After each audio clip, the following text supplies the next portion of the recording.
It's a product many moms thought was a lifesaver to get babies to sleep. But tonight, Evan and Keenan Overton say the Fisher-Price Rock and Play is anything but. It actually took our baby's life away. In 2017, their 5-month-old Ezra died after rolling over in his Rock and Play. We just were devastated that this chair could have been unsafe.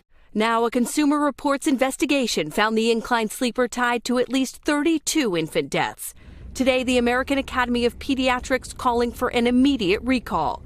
But so far, the Consumer Product Safety Commission and Fisher-Price have only issued an alert saying not to use the product once infants are 3 months old or can turn over. Today, the CPSC called it a priority, but says it hasn't yet met requirements for a recall. How many deaths does it have to be in order to take that step? I think we're trying to understand what the hazard pattern is so that we can make the determination that there is or there isn't a defect. In a statement, Fisher-Price says it stands by the product's safety, saying it is essential warnings and instructions are always followed. Other countries have taken action. The Rock and Play sleeper isn't sold in Australia after regulators there questioned the product's safety. In Canada, the product was reclassified from a sleeper to a soother.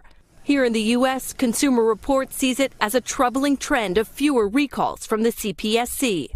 There has been more response to industry interests, perhaps, than consumer safety. In 2017, there were 10 dressers recalled after tipping dangers like this. In 2018, there were none, though Consumer Reports says dangerous dressers are still being sold. Has there been a change in the directive at all to the CPSC? Absolutely not. I've made it a priority of mine that safety is not political, and nor it ever should be.